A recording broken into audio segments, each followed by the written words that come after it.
I'm giving you the players to draft in the right draft strategy. Now I have Andrew Cooper, and we are going to go round by round and tell you the worst picks.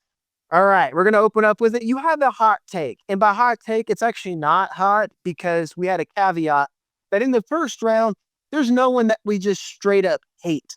But if you have to split hairs, you said that Justin Jefferson is someone you don't find yourself drafting that often. Yeah, and here's the thing. This is why Twitter gets you in trouble.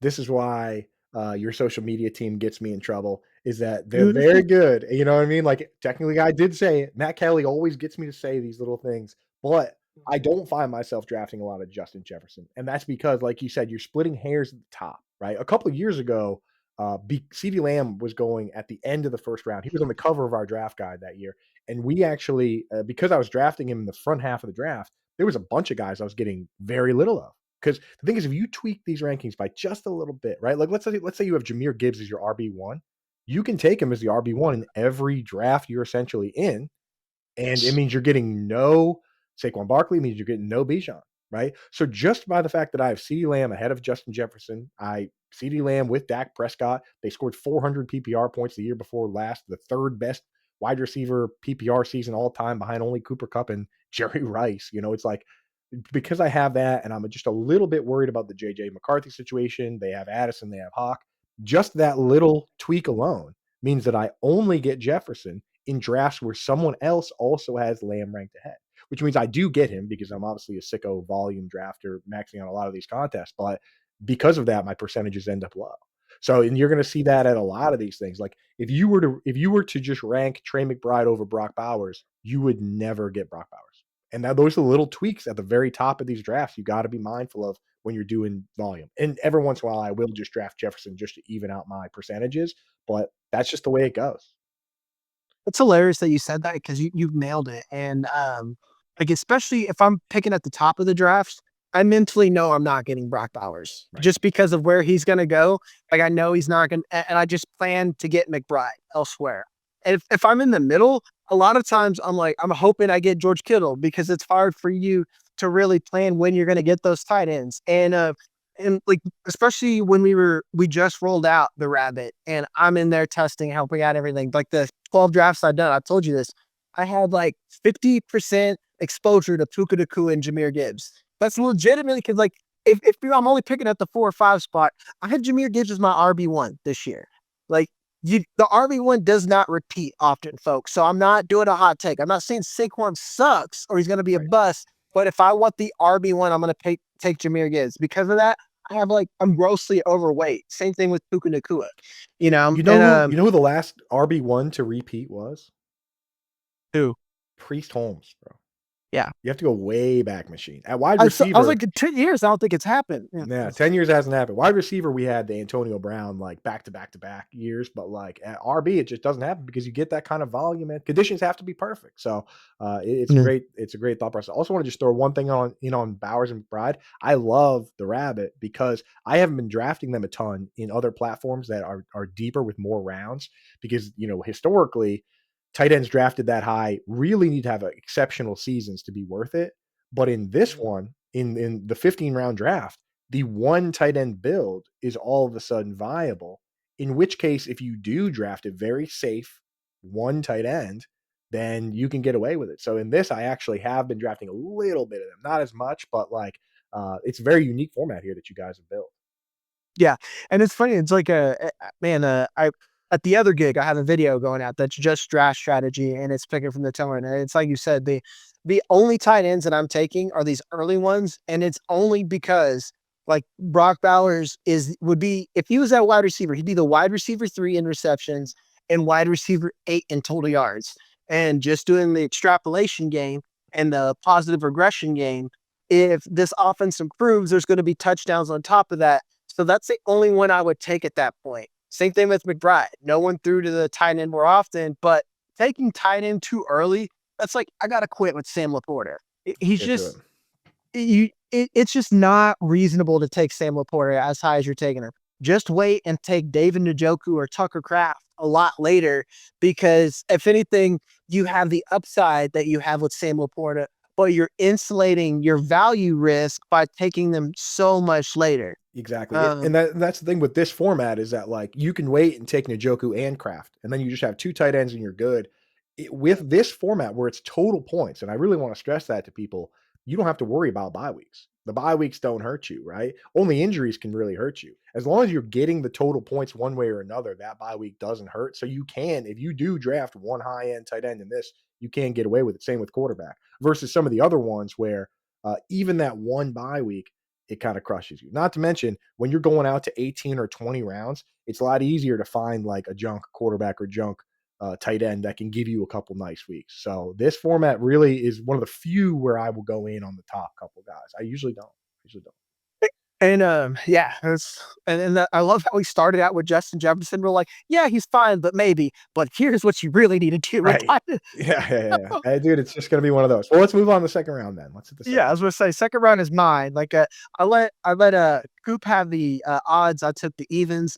Mine's Jonathan Taylor, and you said you love Jonathan Taylor, and and my argument against it, it's always for me, not the player in the vacuum of, like, Jonathan Taylor sucks. To me, it's the volume and the upside compared to the other players around his range. I know we just said a lot about Brock Bowers, but Brock Bowers is only 1 pick ahead. Drake London's afterwards. Trey McBride's 2 picks behind. AJ Brown and Lad McConkey are afterwards. The way that I'm building my roster, I want the upside at the pass catchers more than I want Jonathan Taylor in whatever the Colts offense is going to be. I do think the Colts are going to be better because Daniel Jones is probably going to be that quarterback. I just have a hard time because he doesn't catch a lot of passes, and this is a shitty offense that we're hoping gets better, and we need that touchdown equity. So that's why I think this is a bad pick. Like, arguably, and he's going ahead. If you can get Devon Achane, I'd rather have that, but you're probably not getting. Right. Yeah. And again, Achan, I mean, is always he's always going to be a huge upside play. Like I go back and forth on Achan versus Taylor, but Taylor's just not a guy that's off my board. I think by hook or by crook, they're going to be better at the quarterback position, whether Anthony Yeah. Richardson takes a step or whether Daniel Jones comes Daniel in. Jones. And again, like these weapons, Michael Pittman, Jonathan Taylor, with a Gardner Minshew throwing for under 200 yards a game, they were producing. And the thing about Jonathan Taylor is that he's one of 4 running backs in the league that's averaged over 100 yards from scrimmage per game for his entire career, right? For his Yeah. whole career, only 4 guys. And it's Christian McCaffrey who goes in the first round. It's Saquon Barkley who goes in the first round. It's Jonathan Taylor who goes in the second round. And then it's actually Alvin Kamara, who I also kind of like taking a little flyer on later just to see. I get that the offense could be brutal, but this is the kind of guy that does accumulate, you know, big point totals by the end of the year. And that's what I like about this format is that I don't have to worry about the bad matchups. I can just kind of close my eyes and just wait and see what the numbers are like at the end of the season because he does kind of get there one way or another when he's healthy. Yep. Yeah. And It'd be I nice if he caught more it's a lot. passes. That's I think Yeah, I was gonna say. that's why in this because this is full PPR, correct? Yeah, Mhm. and it's like Yes. Devon Achane, he lined up at wide receiver for 160. He ran 168 routes from a wide receiver spot. I went back through the time machine, and I had to go all the way back to 2016 David Johnson to find another running back that ran that many wide receiver routes. It's like basically those 2 guys. Christian McCaffrey came kind of close one year, and Tariq Cohen actually played a ton of wide receiver snaps one Yeah, year, dude. like a He was ton. relevant. Yeah, like it's like a crazy amount, but like you have to go back to 2016. That's I mean 8 years. That's pretty wild. So like in a full PPR, I think it's got to be Achan over Taylor. I'm just not. He's not a guy that's completely off my board. Yeah. And that's like, again, for the full PPR too, I don't know why Breece Hall is this far behind Jonathan Taylor. Right. True. Like, that's like, it's really hard for me to see Breece Hall behind Josh Jacobs, I think is a little bit nuts at this point. It's a lot of haterade going on there. We'll Brees move Hall. I on. have Brees Hall projected to get the second most targets on that team because I'm Yeah. not going to project Alan Lazard or Josh Reynolds.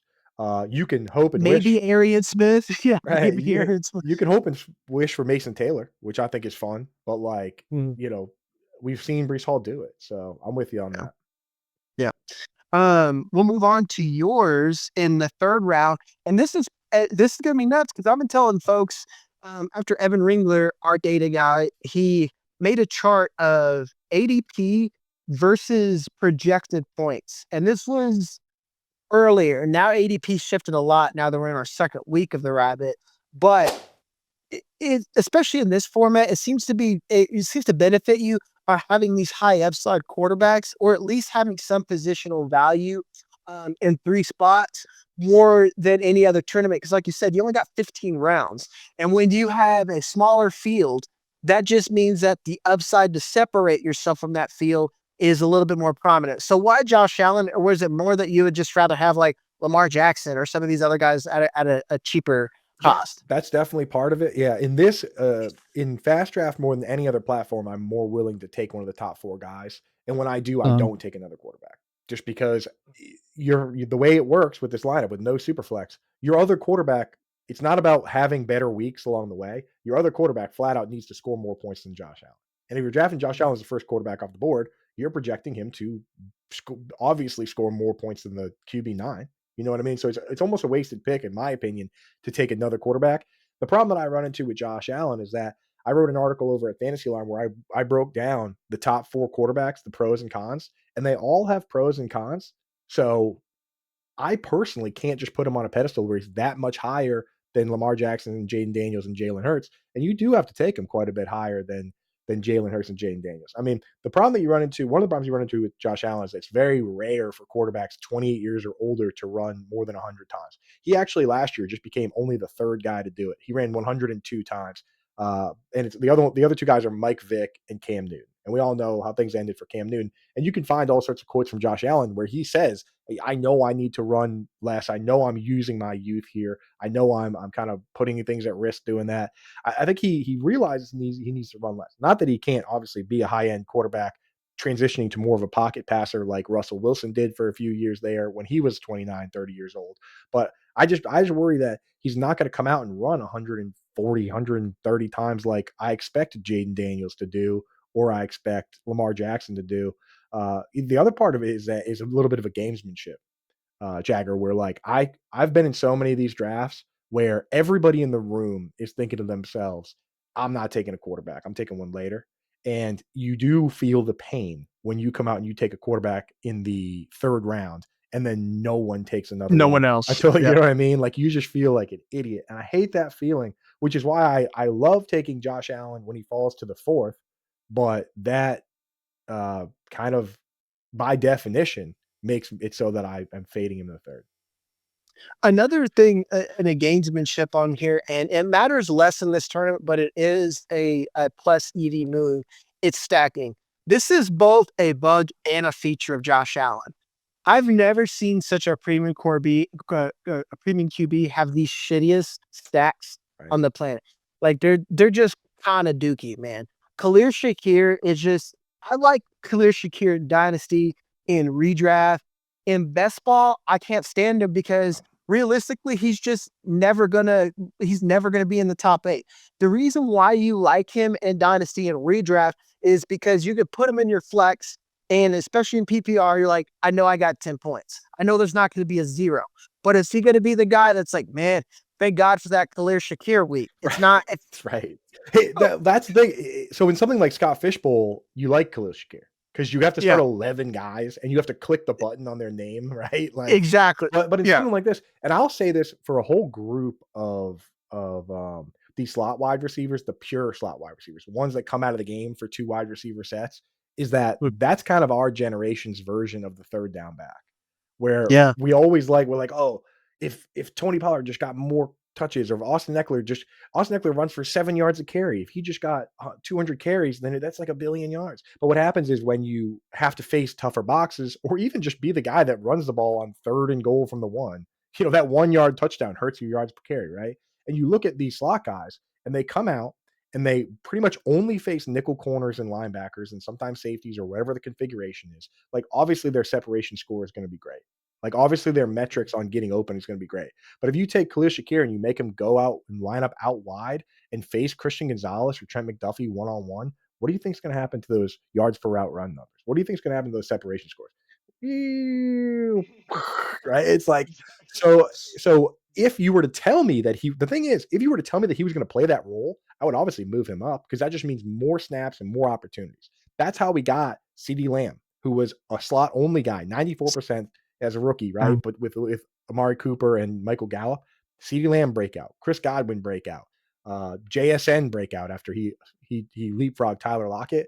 If you could tell me that Josh Downs and Khalil Shakir and Jaden Reed and Wandell Robinson and these guys were going to become full-time players, then they would have much higher upside. Nobody's telling me that. If one beat writer comes out and says Khalil Shakir is playing flanker, like I've never seen him play this much out wide, then I would be interested. Until then, not interested. yeah, and with Josh Allen, like you said, back to the stacking thing, you almost got to backdoor stack him Right? because I would rather have Josh Palmer and Ray Davis at cost than Ray Davis I like a lot. So like, and with your strategy of having the one QB build, you'd have to stack differently, or you almost have to get some of these late round QBs to get you that plus EV value. And then on top of it, like you said, you almost feel like you're burning a pick. So like, if I'm going to plan to have Josh Allen, whoever my receivers are, if I'm going to have naked Josh Allen, I'm going to get like maybe Devontae Adams. Maybe I drafted Puka Nakua or Vlad McConkey. So these QBs who are sometimes going undrafted in this tournament are going late, like Matt Stafford. Those are the ones that you might have to pair with if you're going to go that route. So you've Right. actually really sold me to avoid Josh Allen because, like, A little bit. I don't think, yeah, it's Lamar Jackson or Jalen Hurts is the one I want at cost, to be honest. Right. And that's the thing, is it like if you're gonna draft a second quarterback in this format, you still need your quarterback to score the pure points. Like you're not just papering over the bad weeks like you are in regular best ball. You still need that guy to run top 5, right? You know what I mean? So it's like, if you're gonna draft Josh Allen, you might as well go all the way and draft like Anthony Richardson. You know what I mean? It's like, because like, it's like, because who else who else is gonna come from that range, like QB 20 to be top 5? It's like you might as well just go for broke. Because like, what Uh, let's say Josh Allen gets hurt.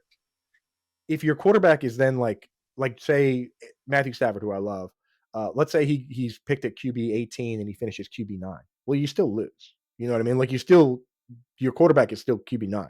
You needed a quarterback for a season long roto style contest. Your quarterback better be nails. Yeah. And another thing too, it's just, and this is probably dumb because of the value that you might leave on the board. To get what you're saying, you're going to knock Josh Allen out of your line. This is what I tell people about wide receiver. It's like I go strong wide receiver. I get 3 or 4. I'm not touching wide receiver for like 5 rounds. Like Right. it's just running back because like if I drafted Puka Nakua, Lad McConkey, Devontae Adams, Rashi Rice, like these guys early, why the fuck am I trying to reach on like Calvin Ridley? You know, like Calvin really if Calvin Ridley is cracking my lineup, I fucked up. Yeah. Like legitimately, And I and fucked up. I made a mistake. And If gamesmanship wise, right? Like you've already made your bet with the top guys. And if Calvin Ridley pops like that, then some dude out there that drafted 3 running backs and then took Calvin Ridley back, that's the dude that's beat going to you, get rich. Yeah, that's the guy that's going to get yes, rich. So you got to draft this in the 15 round draft more than ever. You have to draft as if you got it right. with with If conviction. Josh Yeah, Allen gets hurt, you're dead. You're done. You know what I mean? So it doesn't matter, right? So it's like, and you're going to draft a ton of these because that's the whole point of fast draft, right? Like I'm drafting a million of these. So like I'm making these lineups where I have, one QB builds like that, and then I also am doing ones where it's like I'll take Kyler Murray and Drake May because now I've waited, and now I have 2 shots though, like guys that I do think like Kyler Murray did finish QB 3 once. He finished QB 2 once, QB and 3 he's ran less, and he says he wants to run more. wants to run more. So there's like there's the upside there because like to me that is the optimal QB build. I either want Jalen Hurts. I want to be the last guy to get an elite QB. Yes, It's the same game as tight end, guys. Like right. It's the except same. with a little bit more depth. I want to be the last guy to get the top tier, or I'm fading and then I'm going to double dip because like that. I even do that in like almost. I'm probably going to do that here in Scott Fishbowl, where I'm just like, cool, you guys do this. I will go back to back. Kyler Murray, Justin Fields, Drake May, Bo Nix, like these Mhm. guys who run the ball. And like you said, like one of them are going to compete and they have the upside to finish as a top. That was great QB talk. We spent a little bit of time on that. I'm not mad at all, though. Now we're going to go to my next one. It's RJ Harvey. And I know, man, it's just his price is too high, man. It's just too high. The allure of RJ Harvey has outpaced what I think is realistic value for him at this point. Because think about it. We're taking him now at the fourth round, fifth round. If you got 12, sometimes higher than that, ahead of TreVeyon Henderson, who we're going to talk about a little bit because you don't like him. Stick a pin in that. Let's not say don't Um, like, okay? Let's yeah. stick Well, I'm to saying for this tournament, yeah, we'll see. it's We'll get to it. But yeah, let let's me hear just the RJ Harvey. I want to say this, Jack, before mm, you go too hard against my guy. I came on the show. I was looking at my wardrobe. And I mm, said, you know what? I know Jag disagrees on some players. We want to put ourselves in the mindset of Jag. I looked through all my shirts. I picked out this one that has a sun with a samurai on it, and yes. I thought about. I was like, which of the shirts I own is the most Jagger May shirt? And I put this one Yeah. on to put myself in your mindset, dude. So I'm willing. I'm willing to learn. I'm willing to understand. Let's go easy on my guy Harvey. But go ahead. Okay. Um, RJ Harvey is someone that we are drafting as a joker type running back who isn't guaranteed that role because there's Evan Ingram, Devon Vele, Jaleel McLaughlin, and he wasn't that great of a pass catcher in college. On top of that, they got J.K. Dobbins and Sean Payton likes to swap personnel. And he's a rookie. And he's an old rookie. I think we're drafting him at his absolute ceiling is what I feel like, Right. is that we're drafting him at a ceiling. And that's what I have a hard time doing. Like TreVeyon Henderson, I don't think that we're drafting him at a ceiling. It's still high. It's still after RJ Harvey or Mondre Stevenson's still there, but he's just a better prospect all around. And Ramondre has been kind of shitty. Not just kind of, he's just been he's been terrible. I love Ramondre. I'm a Patriots fan. He's just been terrible over the past couple of years. I could see the upside there. We're getting dangerously close to where Zay Flowers might fall. That is kind of a floor play sometimes, but I'm still willing to think that there's a higher ceiling that we haven't seen yet. George Kittle could fall, probably not. I'd rather have Devontae Smith. Jameson Williams is someone I see. Quinshon Judkins. It's more about where he's going that, and to me, I think that's the ceiling where everyone else in his range, I think, has we're closer to the floor. Yeah, and I'll tell you, if that's the thing. If that's what you believe, then fade him. There are some good players going in that range. I really hope the J.K. Dobbins signing would have pushed him down farther, but it didn't. You know what I mean? I wanted him to go because I'm not really drafting him in a ton of other formats because I was getting him so cheap after the draft because we were still in the dynasty mental block where you couldn't draft Harvey ahead of Marion Hampton, ahead of these other guys. Like you weren't supposed to do it. And then he got steamed up. Might have been partially responsible for some of that, but like it is tougher to draft him down than it used to be. My argument is this: is that Matt Kelly on these channels, he always says, "Oh, people are rushing out to best case scenario," and be careful Yes. doing that. Yes. So okay, so he says that in this particular format, I think you should do that. I think you should draft with the idea of best case scenario. Like sit down and take every player and run out to best case scenario and say, okay, here's what the absolute upside would look like. And that will actually cross so many guys off your board, like Khalil Shakir. Like, what's the absolute super upside case for somebody like Jacoby Myers? I don't know. They were top 5 in pass attempts last year. They just added some other weapons. I mean, like, is he going to come out and have 1,700 yards? I don't know. I don't think so ever. Right. So like for me, the upside case for him is kind of brutal. The upside case for RJ Harvey, we have to acknowledge this is a converted quarterback, super electric player. Uh, Clearly, Sean Payton is trying to replicate the best pieces of all his previous offenses, right? Like he wants the Joker tight end, he wants the Joker Alvin Kamara. Like Alvin Kamara himself was a third round pick that was buried behind Mark Ingram and behind Adrian Peterson. Adrian Peterson gets traded. Mark Ingram finished as the RB8, and Kamara was still the RB3 just because of the pure targets alone. Like there's a real possibility uh, that Cortland Sutton, Evan Ingram, and RJ Harvey are all just kind of getting 80, 90, 100 plus targets. I mean, it's entirely possible. That's why for me, I look at it and I say, if that's how they view this player and they're willing to reach on a second round pick guy that's 24 years old, which like you're playing to win now, if that's your running back, a guy that's got injury history, he's got all these things, they have grand plans for this guy. And Sean Payton is a guy that will put guys he doesn't like in the doghouse, which, hey, RJ Harvey could end up in the doghouse, but he also puts guys that he really likes on a pedestal. So for me, I look at the upside case and I say, I can't afford not to have a little bit of this guy because of what we've seen him do. Like there are guys out here that are a straight up 0% for me. I will admit this, I have 0% Brock Bowers on underdog right now. Scary. I'm hoping his price comes down a little bit, but there are some guys that right now at ADP are 0%. And RJ Harvey, I can't I implore even the faders to make him a 5% guy. See, and that's I should have opened with that. I actually had Zade Katsabedian last week, and we talked about this. I straight up said that you have to play mental gymnastics with yourself Right. to get yourself to take these other people. I will say RJ Harvey's not off my board because, and it's funny you have to say there's some people I just have like we.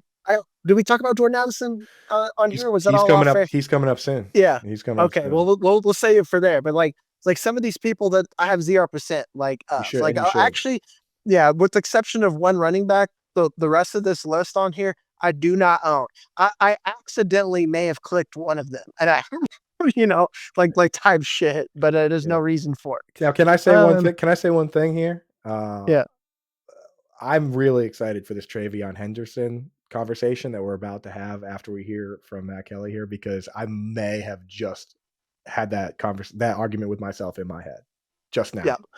Just now, yeah, the mental gymnastics, and like that's a spoiler, folks. We're gonna take a moment to pay some bills, but we're gonna bring up TreVeyon Henderson, and we're gonna have two Patriots fans debating on whether or not he has upside or not. If you like content like this, hit the like and subscribe button. More importantly, if you want in on this tournament that we're talking about, want in on the best ball action, you can use my code on the screen, Jag, especially on the audio side. We'll have a link to get in our Discord or a link for you to download the app, and you can keep track of all of our promotions, all the cool stuff that we're doing over there. Again, hit the like, subscribe button, and we'll jump right back into it. As promised, we are going to talk TreVeyon Henderson here. You have him as someone that you're not going to take. I'm just going to clear the floor for you to open that up. So again, not a 0 for me. I do draft him from time to time, especially when they fall. Like one thing I would urge people is that when you look at the winners of these big contests, they often get crazy ADP values on their like non-correlated picks. Like the guy that won last year, yes, he took Chase, Higgins, and Burrow. He actually got Burrow after ADP, but like his big wins were taking James Conner 2 rounds after closing value. He got Adam Thielen 2 rounds after closing value. In fact, the only two players that he didn't get positive closing value on were Jermaine Burton, who he reached for 1 round to stack with Burrow and his other Bengals, and Ricky Pearsall. And the reason he didn't get closing round value on Ricky Pearsall was because the dude got shot on August 31st and his ADP just plummeted, right? Otherwise, he probably did take him at ADP at the time, So you do want to make sure if guys are sliding, you're taking them. My argument against TreVeyon Henderson, of course, was that I watched Josh McDaniels. You and I, both Patriots fans, watched Josh McDaniels with this team in some capacity for 18 years. All 18 years of that, what did they do? Jack, with the backfield, I split. mean, they swap it out, but It he's in a was valuable very much role. it was very much split. He wasn't a valuable role. So even if they do split it, we have seen in this role James White get 125 targets and finish as the RB7 while not leading the team in carries because they had Stephen Ridley that year led the team in carries, or LeGarrette Blunt. I mean, they've been doing it for years. It was Corey Dillon and Kevin Falk, right? And then after that, they were like, that's the formula. And they just split it, right? Like LeGarrette Blunt also finished as an RB1 in a year that he only caught 7 passes. Right? He scored like 18 touchdowns. So like both these roles can be meaningful. Problem I run into sometimes with these teams is that like if there's a pass interference in the end zone, who do you send down there to punch it in? 240-pound Ramondre Stevenson or this rookie pass catching back that you just drafted? To me, it's probably going to be either Drake May or Ramondre Stevenson. That kind of hurts the upside of TreVeyon Henderson. Now, everything I just said, and this is where the mind pretzel comes in, is that I just gave the upside case for RJ Harvey, and I think that also applies to TreVeyon Henderson. Like Yeah. he could be, both these guys could be this year's Alvin Kamara. Both these guys could be this year's Austin Eckler, Jahmyr Gibbs, if they get 100 targets, right? Like they don't even need 100 targets. 80 targets would do it, right?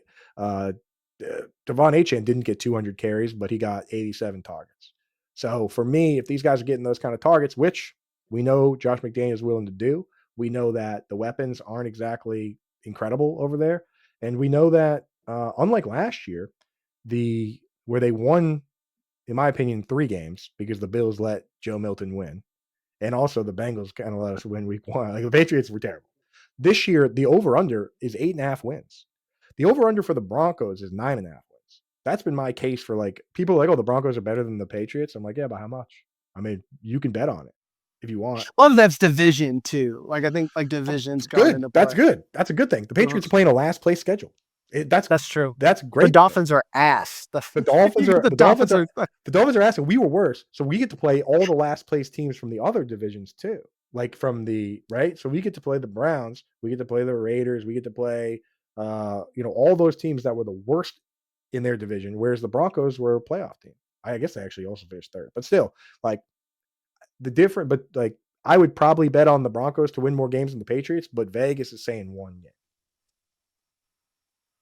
I mean, and Vegas is pretty good at this stuff, Pretty guys. good. They're pretty good historically. They've been difficult to beat. They've been difficult to beat. Let's just say that. Like, yeah, like So, but Henderson. So that's what I mean. It's like the case for Harvey and the case for Henderson are like again, if you're running out to best case scenario, TreVeyon Henderson could absolutely be this year's Jahmyr Gibbs. I think he's and I fantastic. and I think what you're saying is um like we're the two guys on the bus kind of on how Yeah, yeah, we're yeah. I'm how looking we're out your window. Right? yeah, There, yeah, I see there. You're out there on the mountaintop right there. yeah, I'm looking out your exactly. window now. But like, I also, as a Patriots fan, have the pessimistic fear in me as well that That we're just terrible. you can only get yeah, exactly. You can only get like this guy is not walking through that door. You know what I'm saying? Yeah, So yeah. you can only get that situation. You can only have a David Montgomery and Jahmyr Gibbs situation if your team's winning 15 games, right? You can only have Mark Ingram and Alvin Kamara with Drew Brees. With touchdown ec well, yeah, with touchdown You know what I equity, like, mean? So like that's the problem you run into is that you have to truly believe, which yeah. as a Patriots fan, I should start believing a little more. Yeah, and I think too, what I should say why I like this range, it's how I build. Like what I've been telling people is that I go hero RB is what I try to do. Like I'm not even and like zero RB is relative because like technically it's just like fifth round, but like some of these running backs because of the rookies and like Bucky Irving's they push down. Calling like take a Kenneth Walker in the fifth round and that's a zero RB build doesn't feel real to Yeah. say, like you say it's like mid build or whatever, but if I can get Brees Hall or Jahmyr Gibbs and then I'm hammering these rookies later, I feel like that's a win because it's kind of like we talked about the QBs. I have one guy that I know it's going to be my RB1 slot. If he's not in my RB1 slot, at least 60% of the time, I've made a mistake. And then RB2, I'm hoping, if especially within the range that I'm drafting in, that it kind of just works out for those guys. So it's all about build, Yeah. and how you like to build. Yeah, and I think that if I'm gonna be drafting RJ Harvey around before Henderson, I should be open to Henderson. And I honestly I Mm. do have a decent amount of him. I'm scared, man. I'm scared. The next one on the list, I'll say this is both of us. We agree. Fully. It's Jordan Addison. Why are you drafting Jordan Addison in season long formats? I'm saying like redraft. I don't. Anything. Yeah, like why are you drafting Jordan Addison, guys? And we talked about this pre-show. I've said that Jordan Addison has never been appropriately priced since pre-draft. I'm talking about the rookie drafts that we were doing before the NFL draft. It was wrong. I told everyone, wow, Jordan Addison, very good wide receiver too. Kenny Pickett definitely owes him money, but I don't think a lot of people think he's going to come in and be a Justin Jefferson level talent. Literally, that's what Dynasty Bros were saying, that he's going to come in and be an anchor piece. Fast forward, he wasn't an anchor piece. Well, things happen, and now we're going to see that value, and he's cheap. Fast forward, uh, he turns out he's a shit ass. So he's Right. going to get Kind of a suspended. troublemaker, dude. Yeah. Uh, I mean, here's the crazy thing about Jordan Addison, right? We don't have data on this contest because it's brand new, which I think is fantastic because it allows for us to just go crazy. We do have data on the Flex 4. And when you look at the winner from Flex 4, because it's again, you're running pure, it's total points scored. The guy had 4 players that finished in the top 10 of flex. Legit, every one of his players finished top 10. That's how you win a roto type league. It's not about having spike weeks at random spots. It's not about coming on at the right time in the right matchup. Like you got to run it all the way through. So let's say hypothetically, I were to tell you that Justin Jefferson were to miss the entire season. Would we even say Jordan Addison should be like a wide receiver, top 12 wide receiver? I don't think we I was gonna would. say I don't think we TJ would. Hawkinson got more valuable for That's what me. I'm saying. It's like you need, and then you need your guy. Like realistically speaking, you need to nail 3 top 12 wide receivers if you're going to win this contest. And I'm not just Yes. talking about top 12 in points per game. I'm talking about for the season. Now let's go back. If Justin Jefferson only misses 3 games, that's not even giving you enough of a boost. Not to mention Jordan Addison's the one most likely to miss 3 games because he could get suspended for DUI. He has a hearing coming up in a week from now where they could straight up tell us that he's going to miss 2 games. And if you miss 2 games in this format, you're done. Dunzo. You're Yeah. done, dude, because it's Yeah. total points. Like, you miss 1 game. I mean, there's an art like, look at James Conner last year. He didn't play week 17, and look where it dropped him in the standings because some of these guys are going out and they're scoring 15, 20 points. Like, you fall 20 points, right? Look at Jameson Williams. If you take away his 1 rushing touchdown or whatever, his rushing yards and his rushing touchdown, he drops 15 points. That drops him from wide receiver 22 to wide receiver 30. Like the inches we need are everywhere around us in this contest. Yeah. And you cannot afford to give up 3 games. You can't afford to give up 1 game. Yeah. And again, like this format because it's all or nothing here. You want you it's literally you're either first or you're last. Right. Guys, there's no in between. If you told me Justin Jefferson was going to miss 3 games, that would make him a tough player to pick because he needs to do in 14 games or 13 games what other guys are doing in 16. And And to I be don't know honest, if anybody can do that. and to be honest, that's why in this tournament we don't talk about this enough. And I'm going to make a point now why I think CMC is such a risk at the first Yeah. pick on here. Where you've I'm not saying you shouldn't take him with one of your first pick because again, you got to play the mental gymnastics. If he's healthy, he could be the RB1. You know, but on top of that floor, if CMC is back on that bullshit, that is the worst pick that you could Right. possibly make because he's going to miss 5 games. And then someone like Jahmyr Gibbs, Jonathan Taylor, all you got to be is just healthy. It's like you said, like literally being a rookie running back who just showed up and got 40% of the snaps and did your job can put you up to like running back 15, 16. I'm thinking about Rashad White essentially of like Right. what makes Rashad White an RB1 sometimes. It's minimal if you think about it. It's just showing up to work every week, Right. you know. Yeah, and that's the thing about in the first round, now that we're backtracking all the way to the first round. In the first round, there's only 2 types of players, in my opinion. There's a player you're willing to reach 2 spots to get. Jahmyr Gibbs. Mhm. I'm willing to go 2 spots ahead of where he Yep. goes to get him, right? Mhm. And then there's guys that you're willing to click the button on if they are available at their ADP. Christian McCaffrey to me is a guy that I will click the button on, right? Yep. Like where it's like I think you're because of the risk, you shouldn't be just jumping the queue. You'll get him plenty if you just wait Mhm. and if you just If you do just enough. wait. If you just do enough of these, like Malik Neighbors and Puka Nakua and Christian McCaffrey, they just fall in your lap. Like you don't have to get aggressive with them. Whereas some of these guys, you do got to get aggressive if you want your numbers to shake out a certain way. Yep. And that's like Jamar Chase. I've told everyone you're not getting cute with the first pick. No. You're taking Jamar Chase because he's projected to have the most points out of a flex player position, and he doesn't really miss a lot of games. You're not going to get him any other spot unless you take him. You might get him 102. I saw Bijan go in one tournament. I'm like, wow, that's something. That was a decision, you Right. know. Yeah. But You need in this, in my opinion, and again, it gets scary. We're gonna see where the cutoff line is after this year. But in my opinion, you need a top 5 quarterback, top 5 tight end, and then every other player in your mind, you got to think to yourself, how's this are they going person to be top 10? top 10, top 15, because it's gonna be 6. So the other guy had 4 guys that finished in the top 10 in the flex 4. This is technically a flex 6 because you got the 1 QB spot, 1 tight end spot, and then you got the 6 other players, right?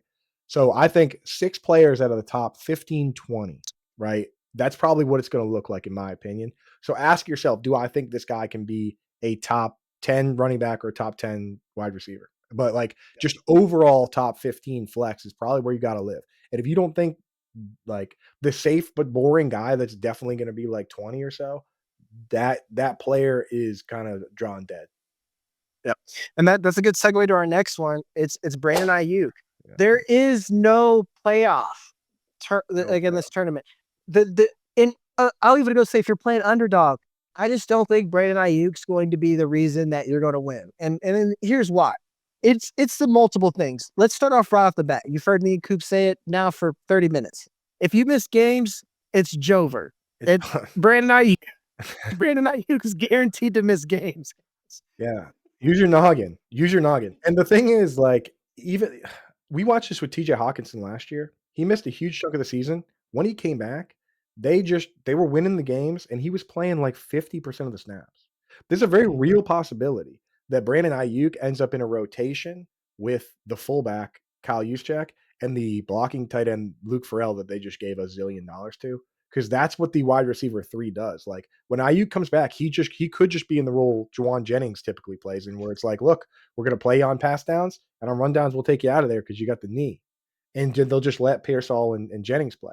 Or maybe Ayuk comes and takes his full roll back, and then Ricky Pearsall ends up a part-time guy. It makes all these guys very scary. If you're drafting one of these players, Ayuk off the board, obviously, but if you're drafting Pearsall or Jennings, you need to convince yourself that he's going to be the one wide receiver that from start to finish is a 90% snap guy, because one of these guys, just by the nature of the offense, is going to be a part-time guy. Kyle Juszczyk and Luke Farrell and George Kittle, you can't have those guys playing even 30% of the snaps without one of the other guys being capped at 70. It's scary offense. I would argue that in this format, the 49ers are maybe CMC because he just got to. But in this pass catching game specifically, it's George Kittle and you don't want anybody else. Yeah. But, and I'm including Brock Purdy in this because Brock Purdy, he has to throw 1,000,000 touchdowns for 1,000,000 yards. He has to be Joe Burrow to be the top 5, guys. If you're playing by the rules, if you've been paying attention, Brock Purdy has to be top 5. This isn't to say anything about his skill. I'm not saying he didn't deserve a contract. I'm not saying he's not the 49ers guy. He just doesn't run the football at a high rate. And I just don't see them throwing the football at a high rate. Because if they are running the football well, they're giving it to their running backs. And if they're throwing a lot, they're normally losing. That's just like they've always been a low volume offense that relies on the play action, and they want to be 50% essentially. I don't want anyone in this offense. I will take Juwan Jennings sometimes. I will take Ricky Pearsall sometimes, but this is back to what we're saying. I'm giving myself a little exposure, but I'm not going out of my way to say, got to get that 49er stat. Right. You know, I got to get that 49. Like, I'm not doing that at all. Right, because you need your quarterback in this particular format to. This isn't a draft 2 or 3. Like on Underdog, I got a team to the final day. My only tight ends were Hunter Henry and Pat Fryermuth because they mixed and matched for the right weeks. In this format, that team would have been crushed, would have been cooked because they were tight ends 9 and 12. It's just you're not piecing things together here. You need a mobile quarterback that can put up crazy seasons, or you need a guy that can come out and do what historically the real only pure passing top tight end seasons are, quarterback seasons are like the 50 touchdown seasons. Patrick Yeah, that's Mahomes, it. 2013 Peyton Manning, Tom Brady with Randy Moss, 50 touchdowns, 23 for Moss. Like you need like 45 touchdowns. And like, unless you pencil that in, it's Burrow, it's maybe Baker Mayfield. maybe like that's why Stafford becomes like an outside guy because if you do, you know what we've been calling it, Jagger, is there's this thing from business school called the conglomerate discount, where it's like when you're buying stocks, you look at the values of the companies underneath the big conglomerate, and sometimes the stock doesn't add up to these, and it makes it a good stock. That's we've been calling Stafford on that SiriusXM show big conglomerate because the when you look at Puka Nacua and what we're projecting him as a first round pick, and Devontae Adams and what we're projecting him as a guy that goes in the 3rd round, like there's no difference between where those guys go and where Jamar Chase and T. Higgins go. So why does Joe Burrow go pick 60 and Matthew Stafford goes pick 160? Right. So like those are that's some of the math you got to do on these type things. But even then, Stafford has a incredibly thin needle to upside because it's not just about doing what Burrow did and, throwing a bunch of touchdown passes at the end of the season to win. He's got to do it all year. So I really those top 4 mobile guys, and then I'm looking at. Can I ask you real quick? Because I know we've been getting kind of off topic here, but are you in or out on Bo Nix? Mid He's- on it. It's I just worry like he doesn't I run. don't I don't own a lot. I don't own a lot of them. And I think if they have RJ Harvey, if they have JK Dobbins, they actually have a backfield now. Right. And they're just gonna run the ball at the running back slot more. So like Yeah, I'm not going out of my way to get Bo Nix. exactly. And he wasn't as efficient running. I mean, like on a per snap basis, 0.4 yards rushing per snap. Like that was right. That who was in that range? Drew Lock, Daniel Jones. Like a lot of these other guys were much more efficient. Drake May had 421 rushing yards on 54 carries versus Knicks had 430, only 9 more on 92 carries. It's just Yeah. I don't mind him in that range, but I prefer Murray and even May later, and even Justin Fields or whatever. Like, just give me a glimpse of upside. I just And gotta see and it. I gotta depend see it. And depending on what format we're in, I just don't like his stacks. The only time I'm taking Bo Nix is when I take RJ Harvey. So I'm at least like, okay, I get some of the rushing and art and like you're playing the mental gymnastics of like Bo Nix could throw a couple of TDs Yeah, to RJ Harvey and that will be valid. But like Cortland Sutton, Devon Vele, those aren't guys that I just like love roster, you know? never Vele. Ingram I like, but Ingram, yeah. yeah. Well, the thing is, it's like Drew Brees for years, like 'cause people always say Alvin Kamara never had 1,000 rushing yards, but he always gets to 100 yards from scrimmage. Drew Brees benefited from all that because if you're just going to use the pass as the extension of the running game, you're going to get all those points. So if they do go full Drew Brees setup, throwing the ball to Harvey and Sutton and Ingram, there is obviously that upside case there. But like, you got to be Drew Brees to be Drew Brees, and that's kind of the rub. Yeah, and then, like, to your point, even with TD like, we're in a down year or down period for passing. I think Joe Burrow had 43 touchdowns, and then it was, as Lamar Jackson and Baker Mayfield were tied for 41, and then you have to have the yardage on top of that, for some of these guys, so it's hard for me to wanna build around them.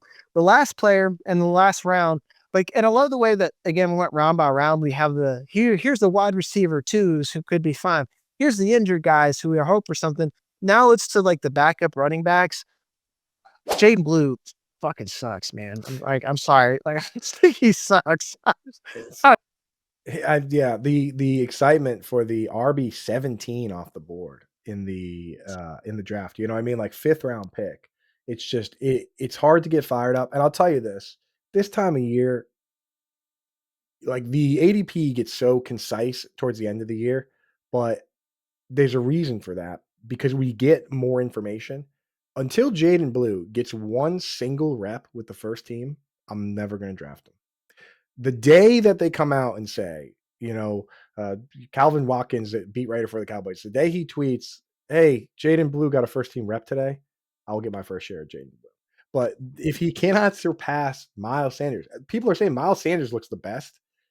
That might be that might make Miles Sanders interesting, or it just might mean that they all look terrible. Like he could just be the one-eyed king in the land of the blind. So you got to be very Statistically, it's probably that, dude. They're probably all probably bad. that. They're probably all bad. Which maybe Blue can take over the job, but if he's not the starting running back from week 2, you're cooked. Because even Bucky Irving in this format finished as what? You know what I mean? Last year, RB 13, which means that he probably wouldn't have been on the winning team in this. That's how crazy it needs to be. You need stars, dude. You need guys that are just running pure all year, accumulating the points. This whole idea of drafting rookies, hoping they take over a bigger role at week 5, that player's not going to get you high enough. That player's not going to make it high enough. Where did Brian Thomas Jr. finish last year? Because he started all year long, but only really picked up towards the end. Towards the tail end of those, I just looked at this. In yardage, he was wide receiver 3. Yeah, Receptions, he was lower than that because a lot of his stuff were big plays. yeah. Let me But like, see. in yardage, it was wide receiver 3, and there was no touchdowns on top of that. So So, it's like you truly, truly just need guys that you believe can outright pole to pole week 1 through the end of the year be a superstar. That's what the winner of the flex 4 had, and that's what the winner of this is probably gonna have because you're drafting 15 players. You're gonna have somebody's gonna be your quarterback and tight end, but the other 6 spots are just gonna be your 6 best total points, right? So, that's how you gotta think of it. No, we don't have time to wait for someone to get hurt and the backup to play. Drafting Isaiah Likely, you gotta be outside of your mind with it's like some of these plays, handcuffs make no sense. They make no sense. You only draft starters in this. yeah, I love that you said that too, because I I feel like you're just been quoting the videos I've just said. I'm I watching them, literally dude. told everyone, yeah, I literally told them, I was like, it's very easy. Like fantasy doesn't have to be hard. After basically this range what we're in is what I told everyone. Are you a starting running back? That's it. Like Brian Yeah, Robinson Jr., you could show me any metric you want on the planet. I don't really give a shit because he's the RB1 on an exciting offense. And in that range, everyone else, it's like you said, like Bashal Tootin, there's arguments for there. I'll say that. But like he's the only one who I could pencil in as RB1. DeAndre Swift, like I know like Dave Kluge's a Chicago guy. But he's just like DeAndre sucks. don't care. Not really. If Volume. like he's our I yeah, need it's volume. volume I need RB1. volume, right? Yeah, These teams are trying to deceive you, but they're trying to deceive you with the first 15 plays of the game. They're trying to deceive you with plays, that's dude. scripted shit. They Yeah, never they never, like, the smoke doesn't open in the tunnel and they say, "Surprise, we have a new starting running back," just like, "Surprise," we've been hiding Jaydon Blue, and then now he's the starting running back just to throw everybody off. Like, that's not how it works. Like, we'll know if he's the starting running back before the season starts, and then you can draft him because, like, he's not gonna go crazy, and you're not getting good enough value now to play that guessing game. If you wanna play the game, maybe draft Miles Sanders. Like, it's like, I don't know. Probably avoid these guys if they're not gonna have a starting running back because the Cowboys probably aren't gonna have a back that finishes top 10. Mhm. No, there's 32 teams. You don't need to have a player from every team. Even the same underdog, I got a little bit of exposure to Javante Yeah, because well, like, and that's of a different course. format. That's a different Yeah, format. Yeah, yeah. For yeah, Javonte, Miles, whatever, even Jaden Blue over there, because in that format, you do want guys that can show up at halftime and the Mud Dogs win the Bourbon Bowl, right? Because it's like mhm. you just need the spike weeks at the end.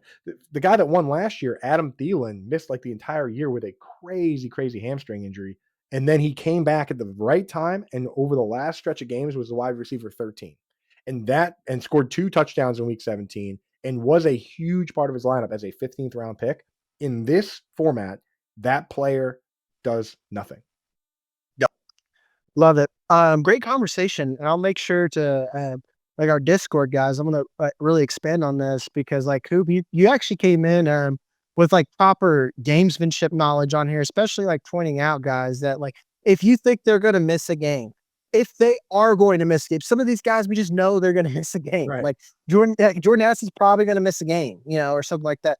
Just don't do it, guys. Like be work smarter, not harder. I'm Bingo. sure I'm gonna have a Coop back on here at some point on here. I actually had him on not to talk tight ends. Um, and that was actually fun, Coop. Turns out you know other positions besides tight end. Believe it or not. So I swear people think that I play in only tight end leagues, and people think that I also just draft the first tight end off the board in every draft. I'm not sure what Yeah. you're, but is surprisingly, you can't win an award if you just talk tight end stuff. So we have a little more than that going on, dude. So I'm ready. And the thing about these formats is I play this game and I'll write Mhm. articles on this game on Fast Draft, and I want to win. So I'm going to look at the rules, which right now in this industry, flat out, there is no bigger advantage than you can have than to play a game where clearly, obviously, a number of people do not know the rules. If you were drafting Brandon Aiyuk, who goes in the top 100 picks in a draft that has 150 picks, you don't know the rules.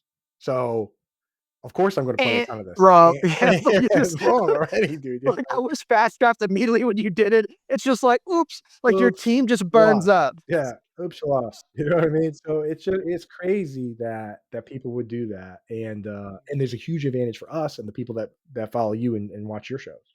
Mhm. Thanks, man. Appreciate it. As always, I'm Jagger, man. Hit the like, subscribe button so you can see more of these wonderful guests like Coop. As always, like Coop said, right now, no one's reading the rules. It's the Wild West. Just by listening to this video right here, you could go in and probably have more advantage than 90% of the people. I'm not joking, guys. This is what you do when you have a new tournament. We all love Underdog. We all love FanDuel, but they've been games. This is fresh. Now we're giving you the cheat code so you can make some cash right now. So you want to hop in there and get in on that action. Love you guys. See you on the next one. So I thought I needed.